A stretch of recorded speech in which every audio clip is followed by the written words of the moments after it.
کیا نئے القاب سے مولا نے پکارا۔ بسم اللہ الرحمن الرحیم۔ محترم سامعین کرام، آج جس سورت کا ترجمہ ہوگا اس سورت کا نام ہے سورۃ الاحزاب۔ اس میں خاص طور سے 3 باتوں کا ذکر کیا ہے۔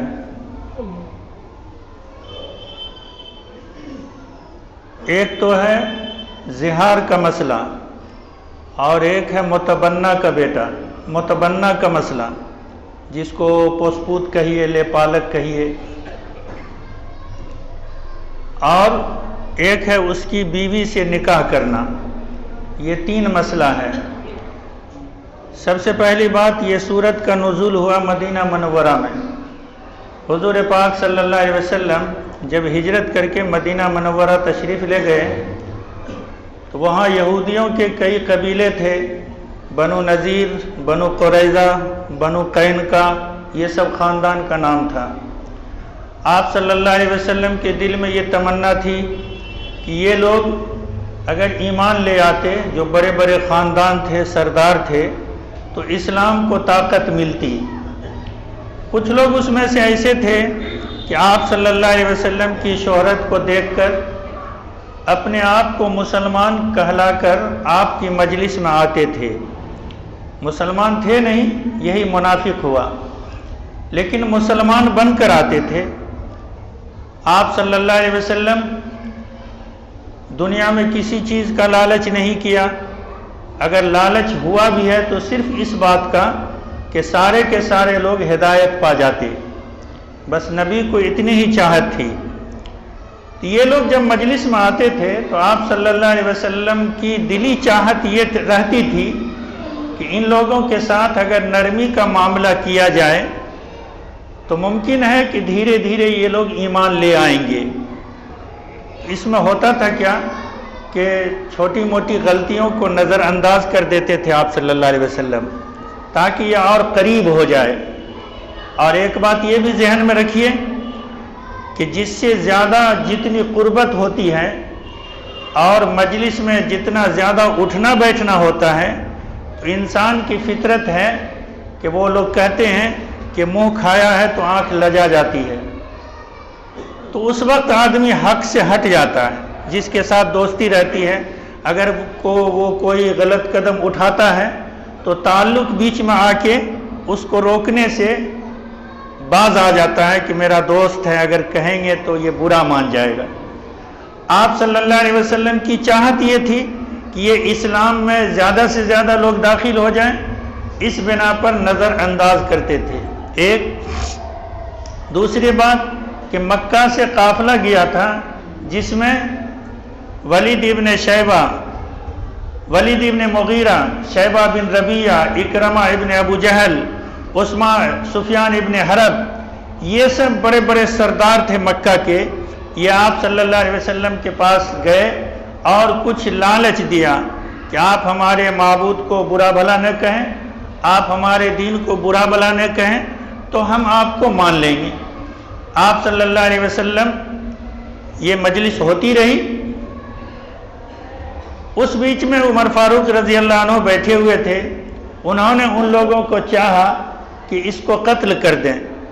آپ صلی اللہ علیہ وسلم نے فرمایا کہ نہیں، ان سے معاہدہ ہو چکا ہے، چاہے وہ کافر ہی کیوں نہ ہو، لیکن ہمارے اوپر اس معاہدے کی پابندی ضروری ہے۔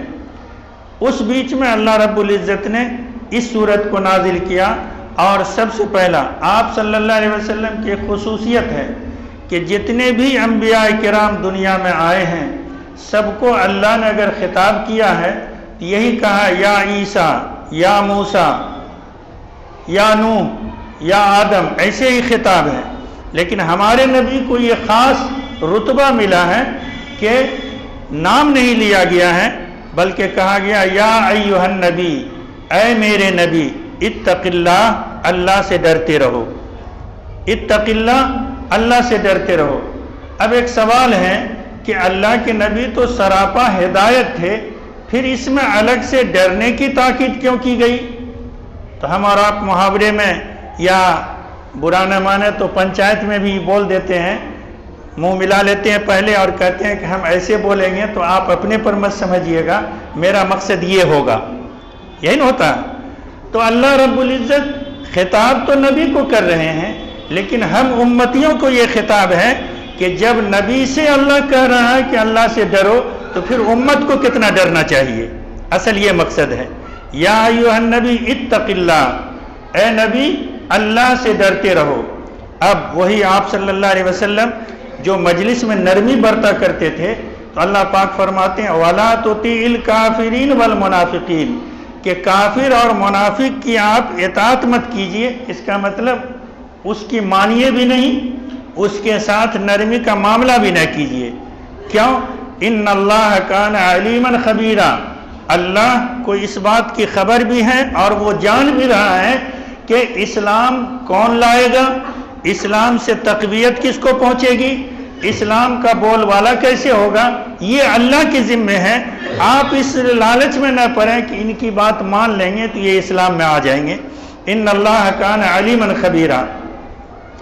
آگے فرمایا واتبع ما یوحی الیک من ربک، آپ تو صرف اسی کی اتباع کیجئے جس کا وحی اللہ نے آپ کے طرف کیا ہے، یعنی قرآنی احکام کو۔ بس اس سے زیادہ آپ کو نہ کسی کی دلجوئی کرنا ہے، نہ کسی کی سرخروئی کرنا ہے، نہ کسی کی بات کو ماننا ہے۔ ان اللہ کان بما تعملون خبیرا، جو یہ لوگ کر رہے ہیں اللہ تعالیٰ کو اس کی پوری خبر ہے۔ وتوکل علی اللہ، اللہ ہی پر بھروسہ رکھیے۔ وکفا باللہ وکیلا، اور اللہ ہی کارساز ہے، کسی کام کا بھی بنانے والا۔ لوگوں سے نہیں ہوتا، اگر لوگوں سے ہوتا تو دو معاملہ ہے، ایک تو غزوہ احد ہے، ایک غزوہ بدر ہے۔ 2 ہجری میں غزوہ بدر ہوا اور 3 ہجری میں غزوہ احد ہوا، لیکن غزوہ بدر میں صحابہ کی تعداد کم تھی، کل 313 اور ادھر زیادہ، لیکن اللہ رب العزت نے تعداد کو نہیں دیکھا، اکثریت کو نہیں دیکھا۔ غزوہ بدر میں اسلام کو فتح ملی اور غزوہ احد میں مسلمان کافی تعداد میں تھے، مدینہ جا کے مضبوط ہو گئے تھے۔ اللہ پاک نے فرمایا وَيَوْمَ حُنَيْنٍ إِذْ أَعْجَبَتْكُمْ كَثْرَتُكُمْ فَلَمْ تُغْنِ عَنْكُمْ، کہ تمہاری تعداد نے تم کو اس غفلت میں ڈال دیا کہ ہم جیت جائیں گے، لیکن تعداد کچھ کام نہیں دیا، اور غزوہ احد میں ایسی شکست ہوئی، کتنے سارے صحابہ شہید ہوئے، خود آپ صلی اللہ علیہ وسلم کے دندان مبارک بھی شہید ہو گئے، تو یہ تعداد کچھ نہیں ہے۔ تو اللہ پاک فرماتے ہیں وتوکل علی اللہ، کسی بھی کام میں اللہ پر بھروسہ رکھیے۔ وکفا باللہ وکیلا، اللہ ہی اس کا کارساز ہے، لوگوں سے کچھ بننے بگڑنے کی چیز نہیں ہے۔ ما جعل اللہ لرجل من قلبین فی جوفی، ایک شخص ابو معمر نام کا تھا مکہ میں، بڑا ہی قابل آدمی، لوگ اس کو کہا کرتے تھے جو بات وہ سنتا وہ اس کو یاد ہو جاتی، وہ بات، ہر واقعہ، ہر قصہ، ہر کہانی، بہت ساری خوبیاں اس کے اندر تھی۔ تو کفار مکہ نے اس کو لقب دے دیا تھا کہ اس کے پاس 2 دل ہے، اس کے پاس 2 دل ہے، ایک تو یہ اور ایک وہ۔ پیچھے جائیں آپ کہ آپ صلی اللہ علیہ وسلم کی مجلس میں لوگ بیٹھتے تھے، اپنے آپ کو مسلمان کہتے تھے اور اندر نفاق چھپا ہوا ہوتا تھا۔ اللہ نے فرمایا ما جعل اللہ لرجل من قلبین فی جوفی، کسی آدمی کو اللہ نے 2 دل والا نہیں بنایا ہے، کسی کے پاس بھی 2 دل نہیں ہے، بس ایک دل ہے، اور اسی دل سے چاہے وہ برائی کرتا ہے وہ اچھائی کرتا ہے۔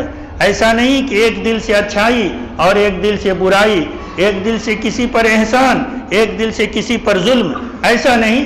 ما جعل اللہ لرجل من قلبین فی جوفی، کہ کسی آدمی کے پاس 2 دل نہیں ہو سکتا۔ اور یہ صحیح ہوا، کفار مکہ کو اس کا تجربہ ہوا۔ وہی ابو معمر بدر کے دن، جس کو مکہ والے کہا کرتے تھے کہ اس کے پاس 2 دل ہے، اس کی بہادری دیا کرتے تھے، وہ جب بدر سے بھاگا ہے تو ایک جوتا اس کے پاؤں میں اور دوسرا جوتا اس کے ہاتھ میں۔ ابو جہل ملا، کہا کیا حال ہے؟ کہا کہ اپنی جماعت کو شکست ہو رہی ہے، کہا یہ تم بھاگ رہے ہو، تمہاری یہ کیسی حالت ہے کہ ایک پاؤں، ایک جوتا ہاتھ میں ہے اور دوسرا جوتا پاؤں میں ہے؟ اس نے اسی وقت افسوس کیا، کہا ہم تو سمجھ رہے تھے کہ میرا دونوں جوتا پاؤں ہی میں ہے۔ اس وقت ابو جہل کی بھی آنکھ کھل گئی کہ کسی آدمی کو 2 دل نہیں ہو سکتا ہے، یہ بھول میں ایسا کیے ہوا ہے۔ اب آگے ایک تو یہ ابو معمر کا قصہ آگے ہے، وَمَا جَعَلَ أَزْوَاجُكُمُ اللَّائِي تُظَاهِرُونَ مِنْهُنَّ أُمَّهَاتِكُمْ، کہ ایسا بھی کوئی آدمی نہیں ہے کہ ایک ہی عورت اس کی ماں بھی ہو اور اس کی بیوی بھی ہو، ایسا ہو نہیں سکتا۔ اصل میں یہ تھوڑا لمبا قصہ ہے۔ مکہ میں یہ دستور تھا اور یہ مسئلہ ابھی بھی ہے کہ اگر کوئی شخص اپنی بیوی کو یہ کہہ دے کہ تو میرے لیے ایسی ہے جیسے میرے ماں کا پیٹھ، تو میرے لیے ایسی ہے جیسے میرے ماں کا زانو جان، تو میرے لیے ایسی ہے تیرا سینہ جیسے میرے لیے ماں کا سینہ۔ اگر یہ تو زانو ہوا، سینہ ہوا، یہ تو خاص کر کے اسی چیز کے لیے ہے جس سے کہ پرہیز کیا جائے۔ ایک یہ ہے خوبصورتی کا، بہت سارے لوگ ایسے ہیں کہ جن کے گھر میں ساس اور بہو ہم شکل ہوتی ہیں، دیکھنے والے کہتے ہیں کہ لگتا ماں بیٹی ہے، ایسا ہے بہت سارا گھر۔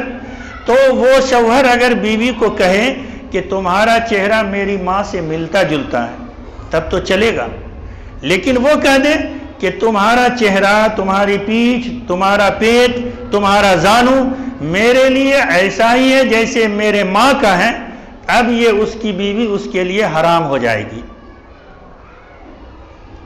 حرام ہو جائے گی۔ کفار مکہ کا عقیدہ یہ تھا، اس کو کہتے ہیں زہار۔ کفار مکہ کا عقیدہ تھا کہ اگر کوئی ایسا کیا تو وہ بیوی اس کی حقیقی میں ماں بن جاتی ہے، یہ کافروں کا عقیدہ تھا۔ اللہ رب العزت نے یہی ما جعل اللہ لرجل من قلبین فی جوفی، کہ جیسے 2 دل ایک ساتھ نہیں ہو سکتا ایک آدمی کو، ایسے ہی ایک عورت ایک ہی مرد کے اندر میں ماں کی حیثیت بھی ہو اور بیوی کی بھی حیثیت ہو، ایسا نہیں ہو سکتا ہے۔ اس کا مطلب کیا ہے کہ ماں سے مشابہ دیا، ماں سے تشبیہ دیا، ماں کے برابر کیا، بیوی تو حرام ہو گئی مگر وہ حقیقت میں اس کی ماں نہیں بنی۔ اب مسئلہ یہ ہے کہ اگر ایسا کوئی کر دے تو کیا ہوگا؟ سدا بہار تو ہوگا ہی نہیں، ہمیشہ کے لیے اگر کوئی بیوی کو چھوڑ دے یہ زہار کہہ کے تو بیوی تو حرام ہو گئی، اب اس کے گھر میں نہیں رہے گی، بیوی بغیر بنے گا بھی نہیں۔ اب کرنا کیا ہے؟ ایک صحابیہ ہے خولہ بنت ثعلبہ اور ان کے شوہر تھے حضرت اوس رضی اللہ تعالی عنہ۔ جوانی گزر گئی، اتفاق یہ قرآن سے ثابت ہے، اس لیے کہہ رہے ہیں، آپ کچھ بات کی بات مت بنائیے گا۔ وہ بڑھاپے کی حالت میں اپنی بیوی سے ملنے کی خواہش ہوئی، حضرت خولہ کے پاس گئے۔ ممکن ہے کہ وہ اس پوزیشن میں نہ ہو، کوئی اندرونی پریشانی ہو، وہ انکار کر گئی۔ یہ غصے کے مارے میں کہہ دیا کہ جاؤ تم آج سے میرے لیے ایسی ہیں جیسے میرے ماں کا پیٹھ۔ اب کیا ہوگا؟ دوڑی ہوئی آئے حضور پاک صلی اللہ علیہ وسلم کے پاس کہ اللہ کے رسول، حضرت اوس خود بوڑھے ہیں، اگر ہمیشہ کے لیے میں حرام رہ گئی تو میرا شوہر ایسے بھی مر جائے گا، میرے پاس کچھ بچے ہیں، اگر میں اپنے شوہر کے پاس چھوڑ دوں تو صحیح نگرانی نہیں ہوگی، اگر میں اپنے پاس لے آؤں تو میرے پاس اتنا انتظام نہیں ہے، کچھ تو کیجئے۔ آپ صلی اللہ علیہ وسلم خاموش رہے۔ کچھ ہی دیر کے بعد 28ویں سپارے کی شروع کی چند آیت، قد سمع اللہ قول التی تجادلک فی زوجہا وتشتکی الی اللہ، ایک ہے، غور کیے، ایک ہم ہیں اللہ سے دعا کرتے ہیں، اللہ ہماری دعا کو نہیں سنتا ہے، ایک وہ صحابیہ تھی، قرآن کہہ رہا وتشتکی الی اللہ، اللہ سے شکایت کیا تو اللہ ان کی شکایت کو سن لیا۔ تو فرق کیا ہے؟ ہمارے اور ان کے عمل میں فرق ہے. ان کا عمل اچھا تھا تو اللہ ان کی شکایت کو بھی سن لیا، ہمارا عمل برا ہے تو اللہ میری دعا کو بھی نہیں سنتا ہے. تو یہ چند آیتیں اتری، وَتَسْتَكِي إِلَى اللَّهِ وَاللَّهُ يَسْمَعُ تَحَاوُرَكُمَا إِنَّ اللَّهَ سَمِيعٌ بَصِيرٌ. آگے آیت ہے کہ وَالَّذِينَ يُظَاهِرُونَ مِن نِّسَائِهِمْ، کہ جن لوگوں نے اپنی عورتوں سے زہار کیا، ثُمَّ يَعُودُونَ، پھر لوٹنا بھی چاہتے ہیں، تو اللہ ان کو فرماتے ہیں فَتَحْرِيرُ رَقَبَةٍ، ایک غلام آزاد کر دو. ایک غلام آزاد کر دیں، وہ بیوی اس کے لیے حلال ہو جائے گی. لیکن اب تو غلام کا رواج ہے نہیں. اب کیا ہوگا؟ تو اللہ تعالیٰ، قرآن اترا مکہ میں، اس وقت میں غلام کا رواج تھا، لیکن اللہ تو جانتے تھے کہ 1400 سال بعد اگر یہ مسئلہ ہندوستان میں پیش آ جائے تو وہاں تو غلام نہیں ملے گا، وہاں میرا بندہ کیا کرے گا؟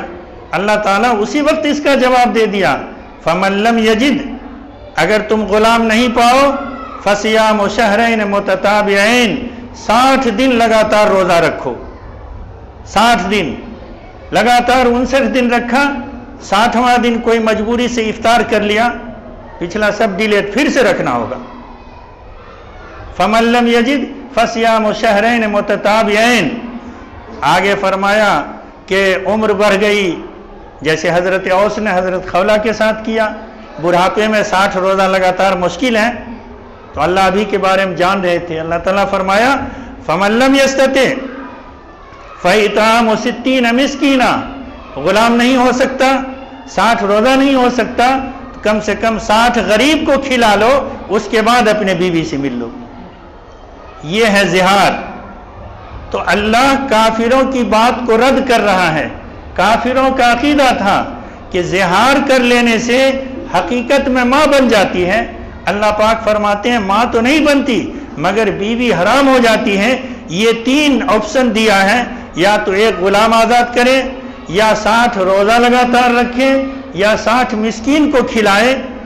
اب یہ اس کی بیوی اس کے لیے حلال ہو جائے گی. ایک والذی ما جعل اللہ ازواجکم اللائی تظاہرون منہن امہاتکم، کہ زہار کر لینے سے حقیقی ماں نہیں بن جاتی. وما جعل ادعیاکم ابناؤکم، اب یہ ہے متبنہ بیٹا جس کو پسپوت کہتے ہیں. اللہ پاک فرماتے ہیں کہ ان کو ان کے باپ کے نام سے پکارو. یہاں ہم لوگ کیا کہتے ہیں؟ جو پسپوت لیا اسی کہتے ہیں فلاں کا بیٹا. اللہ اس بات کو منع کرتے ہیں. وما جعل ادعیاکم ابناؤکم ذالکم قولکم بافواہکم، یہ تو تمہارے اپنے منہ کی بات ہے کہ جو پسپوت لیا تم اسی کو کہتے ہو کہ اس کا بیٹا ہے، حالانکہ اس کا حقیقی باپ کوئی اور ہے. واللہ یقول الحق وہو یہدی السبیل، اللہ ہی کی بات سچی ہے اور اللہ ہی سیدھا راستہ دکھاتا ہے. آگے فرمایا ادعوہم لآبائہم ہو اقسط عند اللہ، کہ پسپوت بیٹا، لے پالک بیٹا، منہ بولا بیٹا کو ان کے باپ کے نام کے ساتھ پکارو، اللہ کے نزدیک یہی بات اچھی ہے.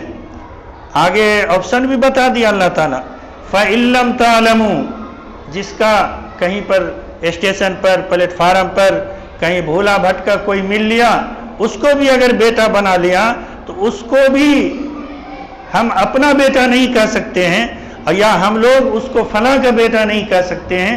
اللہ پاک فرماتے ہیں فَإِن لَّمْ تَعْلَمُوا آبَاءَهُمْ، اگر اس کے باپ کا نام نہیں جانتے ہو تو فَإِخْوَانُكُمْ فِي الدِّينِ، تب تو یہ تمہارا دینی بھائی ہے لیکن تمہارا بیٹا نہیں ہو سکتا. مکہ والوں کا یہ رواج تھا کہ جس کو پسپوت لیا کرتے تھے اس کو میراث میں بھی حصہ دیا کرتے تھے حقیقی بیٹا کی طرح. اگر وہ پسپوت بیٹا اپنی بیوی کو طلاق دے دے تو وہ شخص نہیں کر سکتا تھا، اس لیے کہ وہ اس کی حقیقی میں بہو سمجھتے تھے. آپ صلی اللہ علیہ وسلم نے اس رواج کو توڑا. ہمارے نبی صلی اللہ علیہ وسلم کے پاس حضرت زید ابن حارثہ ایک صحابی ہیں، غلام بن کر آئے. آپ نے ان کو پوسا پالا، اپنا بیٹا بنایا، منہ بولا بیٹا، پسپوت بیٹا، اور ان کی شادی کر دیا حضرت زینب بنت جہش رضی اللہ تعالی عنہا سے ہے۔ ہر انسان سے کچھ نہ کچھ خامیاں ہوتی ہیں۔ حضرت زید رضی اللہ تعالی عنہ سے حضرت زینب رضی اللہ تعالی عنہ کا نباہ نہیں ہو سکا، طلاق دے دیا۔ تھے حضور کے پسپوت بیٹا، لیکن آپ صلی اللہ علیہ وسلم نے حضرت زینب سے نکاح کیا۔ اب تو مکہ میں آگ لگ گئی کہ یہ کیسا نبی ہے کہ جو اپنے بیٹا کی بیوی سے نکاح کر رہا ہے۔ اللہ تعالیٰ نے اسی کے رد میں اس آیت کو اتارا ہے کہ پسپوت ہو جانے سے وہ حقیقی بیٹا نہیں بن جاتا ہے، بلکہ صرف ماننے کا ہے، میراث میں بھی اس کا حصہ نہیں ہوگا۔ اور یہ پسپوت بیٹا حضرت زید رضی اللہ تعالیٰ عنہ حضرت زینب کو جو طلاق دیا ہے، ایک ہی صحابی ہیں، 1,24,000 صحابہ میں حضرت زید ایک ایسے خوش نصیب صحابہ ہیں جن کا نام قرآن مقدس میں آیا ہے، اور کسی صحابہ کا نام نہیں ہے۔ اگر سلمان ہے، عفان ہے، صوبان ہے، ابو ہریرہ ہے، عمر ابن خطاب ہے، ابو بکر صدیق ہیں، ایسے بہت سارے نام ہیں، لیکن قرآن میں کہیں نہیں ہے۔ ایک ہی صحابہ ہے حضرت زید جن کا تیسرے پارے میں آیا ہے فلما قضا زید منہا وطرن زوجناکہا۔ اور حضرت زینب ہی ایک ایسی خوش قسمت ہے کہ جن کا نکاح آسمان پہ ہوا ہے اور قرآن میں یہ آیت اتری ہے۔ یہی منہ بولا بیٹا اللہ رب العزت نے کفار مکہ کو یہ بتلانا چاہا کہ دیکھو میرا نبی میرے کہنے پر اپنے منہ بولا بیٹے کی بیوی سے نکاح کر رہا ہے، تمہاری آنکھ کھل جانی چاہیے کہ وہ حقیقی بہو نہیں ہے، حقیقی بیٹا نہیں ہے، ورنہ ایک نبی سے ایسا ہو ہی نہیں سکتا۔ فَإِن لَّمْ تَعْلَمُوا آبَاءَهُمْ فَإِخْوَانُكُمْ فِي الدِّينِ وَمَوَالِيكُمْ وَلَيْسَ عَلَيْكُمْ جُنَاحٌ فِيمَا أَخْطَأْتُمْ بِهِ۔ اور تمہارے اوپر کوئی پکڑ نہیں ہے اگر تم اس معاملے میں انجان میں خطا کر جاؤ کہ کسی کو منہ بولا بیٹے کو جو لیا ہے پسپوت اسی کا باپ کا نام سے کہہ دیا انجان میں، تو اللہ پاک فرماتے ہیں کہ کوئی پکڑ نہیں ہے اگر تم غلطی سے کہا ہے۔ وَلَا مَا تَعَمَّدْ قُلُوبُكُمْ، لیکن اگر دل سے جان بوجھ کر کیا ہے تب تو اس پر پکڑ ہوگی، پھر بھی اللہ سے معافی مانگیے۔ وَكَانَ اللَّهُ غَفُورًا رَحِيمًا، اللہ تعالیٰ معاف کرنے والا ہے۔ النبی اولیٰ بالمؤمنین من انفسهم وازواجه امہاتهم واولو الارحام بعضهم اولیٰ ببعض فی کتاب اللہ من المؤمنین والمہاجرین، کہ نبی اس بات کا زیادہ مستحق ہے کہ ماں باپ سے زیادہ، رشتہ داروں سے زیادہ نبی کی بات کو مانا جائے۔ اصل میں جس وقت میں غزوے کا جہاد کا اعلان ہوتا تھا تو کچھ لوگ جو ڈھلم الیقین بھی تھے یا ایمان میں پختگی نہیں تھی یا ہو سکتا ہے واقعتاً کوئی مجبوری رہی ہو، تو وہ کہتے تھے کہ ذرا گھر والے سے پوچھ لیتے ہیں، ذرا ماں باپ سے مشورہ کر لیتے ہیں، ذرا بیویوں سے پوچھ لیتے ہیں، وہ کہہ کے جاتے تھے۔ اللہ پاک نے اس آیت کو اتارا کہ تم پوچھنے جاتے ہو، النبی اولیٰ بالمؤمنین من انفسہم، کہ نبی تو سب سے زیادہ حقدار ہے اپنے آپ ہم سے بھی۔ ہم کوئی کسی چیز کا اگر فیصلہ کریں گے ممکن ہے اس میں غلطی ہو سکتی ہے، ہمارا فیصلہ غلط ہو سکتا ہے، اس میں نقصان اٹھانا پڑ سکتا ہے، لیکن ایک نبی اگر اپنی امت کو کوئی بات کہیں تو 100 کیا کئی گنا صحیح ہے کہ اس میں نقصان ہو ہی نہیں سکتا ہے۔ اس لیے کہا النبی اولیٰ بالمؤمنین من انفسہم وازواجہ امہاتہم، کہ ان کی بیوی، نبی کی بیوی تمہاری مائیں ہیں اور نبی تمہارے دینی باپ ہیں، اور ایک باپ اپنے بیٹے کو نقصان میں ڈال ہی نہیں سکتا ہے۔ لیکن اتنا کہنے کے بعد آگے اللہ تعالیٰ فرماتے ہیں کہ نبی باپ ہیں، نبی کی بیویاں ماں ہیں، صرف احترام، ادب، تعظیم بھر، وراثت نہیں، وراثت میں نہیں۔ وراثت کہاں چلے گا؟ وَأُولُو الْأَرْحَامِ بَعْضُهُمْ أَوْلَىٰ بِبَعْضٍ فِي كِتَابِ اللَّهِ، رشتہ دار میں جو بعض دوسرے سے لگاؤ رکھتے ہیں یہ اللہ کی کتاب کے حوالے سے اس کا فیصلہ ہوگا جو چوتھے سپارے میں مکمل ایک رکوع ہے جس میں سب کا حصہ دیا ہوا ہے. یوصیکم اللہ فی اولادکم للذکر مثل حظ الانثیین، یہ پورا ایک رکوع ہے، سب کا حصہ فکس ہے اس میں. من المؤمنین والمہاجرین الا ان تفعلوا الى اولیائکم معروفا، لیکن اگر کسی غیر کو کوئی وصیت کر دے، کوئی تحفہ دے دے، کوئی ہدیہ دے دے تو یہ اچھی بات ہے. اصل میں یہ فرمانے کا مطلب یہ ہے کہ آپ صلی اللہ علیہ وسلم جب مدینہ ہجرت کر کے گئے تو مہاجر جو مکہ سے گئے ہجرت کر کے اور انصار جو مدینہ میں رہ کے مدد کیا، ان دونوں میں بھائی بھائی ملا دیا، دو دو کا، یہ تمہارا بھائی، یہ تمہارا بھائی، یہ تمہارا بھائی. تو مکہ مدینہ والے انصار نے اتنی قربانی دیا کہ اپنے ان مہاجر بھائی کو وراثت میں بھی حصہ دے دیا کہ جب یہ میرا نبی بھائی بنا دیا ہے تب یہ میرے مال میں بھی شریک ہے. لیکن بعد میں یہ آیت منسوخ ہو گئی. اب رہا یہ کہ الا ان تفعلوا الى اولیائکم معروفا، اگر کسی دوست احباب یا کسی غیر کو اگر کچھ دینا چاہو تو یہ اچھی بات ہے، تم دے سکتے ہو. وَكَانَ ذَلِكَ فِي الْكِتَابِ مَسْطُورًا، اور اللہ کی کتاب میں یہ بات لکھی ہوئی ہے. دو بات آپ کو، یہ قرآن مقدس کی چند آیتیں تھیں اور اس میں بہت ساری عبرت کی بات ہے. اس صورت کی خصوصیت یہ ہے کہ اس پورے صورت میں یا تو آپ صلی اللہ علیہ وسلم کی تعریف اور تعظیم کا بیان ہے، یا کفار مکہ نے جو آپ کو تکلیفیں دی ہیں اس کا بیان ہے، یا یہ ہے کہ بہت سارے مسائل ہیں اس میں. سورہ احزاب میں جو آج چند آیت کا ترجمہ ہوا، اللہ تعالی ہم سب کو ان باتوں پہ عمل کی توفیق عطا فرمائے. آمین. نبی کتنا پیارا نبی، ساری دنیا